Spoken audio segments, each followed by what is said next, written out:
East Grinstead, like many other towns, suffered damage from enemy action during World War II. On Friday, the 9th of July 1943, the town was bombed by a lone German aircraft. In this video, we take a look at what happened that night and how it impacted on the town and on the Sainsbury's branch there.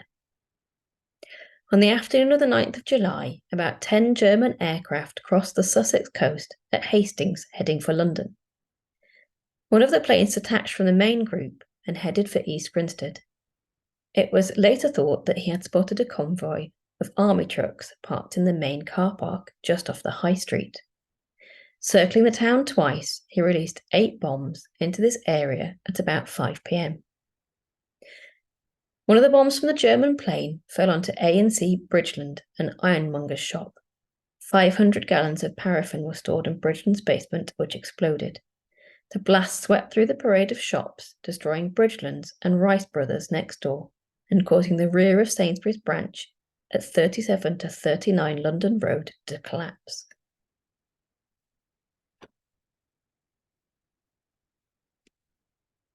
Laurie Holmes was the branch manager of the Sainsbury's branch at the time of the bombing. In this video, he explains what happened that night and how the company responded to keep trading. The final casualties from this night numbered 108 killed and 235 injured, one of the highest civilian losses in the country throughout the war. My name is Laurie Holmes. I was the manager of Sainsbury's in East Grinstead during the war. On July the 3rd, which was a very dull, wet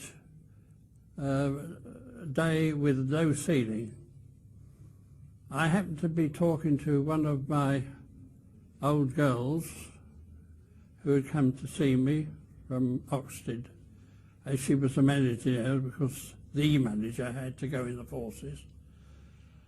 And this plane came over at rooftop and I heard a plop, and then immediately after a butcher ran in from the cutting room and called out, "They've hit the roof."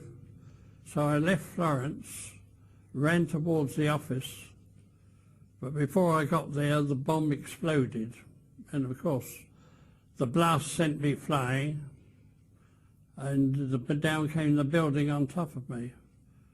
Fortunately, I fell on my side. Had I fallen on my stomach or on my back, I would not be here today because the weight of the building would have suffocated me.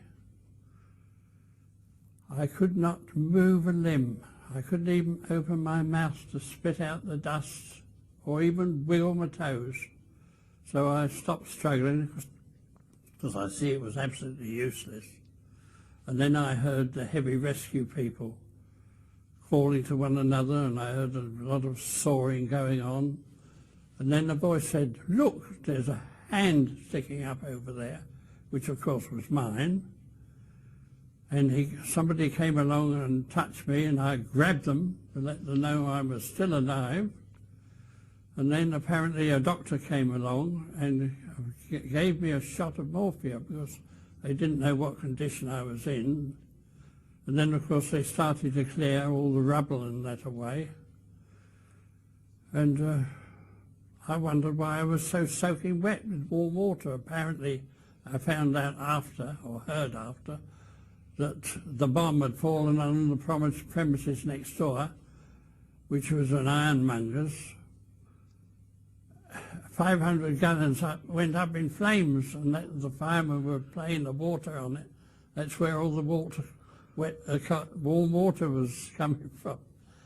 Anyway, somebody moved a piece of rubble or something that they shouldn't have done, and down came a lot of them. So I had to wait again till that was all cleared away. Eventually, they were able to clear enough to draw me out and wrap me up in a blanket, put me in an ambulance, and pack me off to the East Grinstead Queen Victoria Hospital at East Grinstead.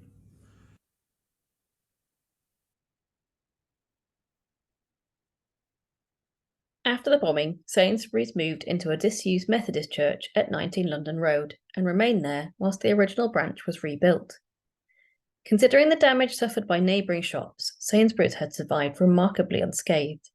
However, because the building above the shop was unsafe, it was removed and a false ceiling installed, and the shop was able to reopen. A year and 3 days later, on Wednesday the 12th of July 1944, a flying bomb fell once again onto the London Road shop. It landed at 7:30 a.m. and caused widespread damage to 400 houses, shops and offices. A number were completely destroyed, including the Sainsbury's shop. 3 people died and 41 were injured. The complete destruction of the shop required emergency measures for food to get food to the people of East Grinstead. Sainsbury's sent an emergency van from its Blackfriars headquarters, which was parked near to the original shop. The van was fitted out like a travelling shop, complete with weights, scales, and counters. The emergency shop served shoppers until the Methodist Church could be refitted again as a Sainsbury's shop. The shop and a church continued to trade until 1951, when a new shop was opened. And we'll finish with Laurie's own words about that event.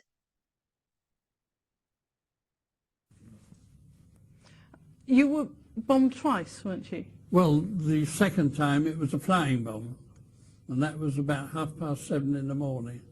I was still home, and I was just coming down the stairs, and I heard this flying bomb, and then suddenly the engine stopped. So I ran down the stairs, was just going to open the front door, and then it came from the blast. And that was a mile away. Anyways, I dressed quickly, just swallowed a cup of tea, and I hurried up to the shop. But before I got to the shop, there was 2 or 3 of the girls. They said, "No good going to the shop, sir. It's gone, completely gone. Not a brick standing." Anyway, I ran the rest of the way, and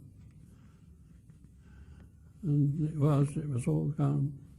So I must phone Blackfriars.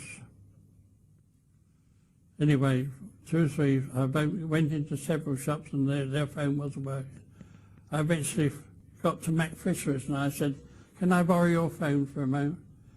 "Certainly," he said. And when I phoned them and told them what, they just wouldn't believe me. They wouldn't believe it was possible for a bomb to drop in the same place. So there we are.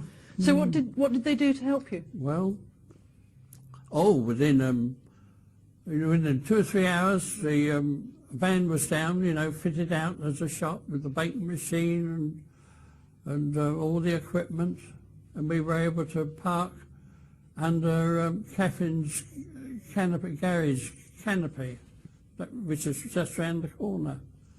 And then we had a trestle and boards laid out. We were able to put out the sausages and that which they sent down, and pies and all. And just to keep our customers happy, we managed to cope, and they were all completely amazed at the way the firm. So that put Sainsbury's on the map in East Grinstead anyway. They repaired the shop, and you'd moved back to the original shop. Yes, well, the whole row of shops was destroyed, so that it took 4, 6, 7 years to rebuild before we were able to open again. So they'd repaired it after the first bombing, and you'd moved back? Well, yes, we managed to, because all the top 2 stories had gone, so they put a false roof in, you see, and we were able to continue trading. But of course, the second bombing, there was no need. It was all flattened out. All they had to do was to clear the rubble away. And we never did find the baking machine, so that must have been blown to pieces. So you moved back to the chapel again, didn't you, after the second? Yes, that's right. And we were in the chapel then for all that time. Could you say we moved back to the chapel We again? moved back into the chapel. Is that right? Okay. you say we moved back to the We chapel? moved back into the chapel again, where we were stayed for, what, up till 1951, when our new shop was rebuilt.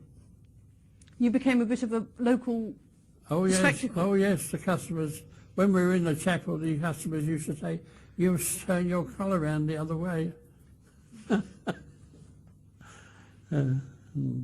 I've heard that you were even in tourist guides. Yes, I believe I was. We had people come from all over the country to see the Sainsbury store in the chapel. Yeah. Oh, it was quite an experience, really.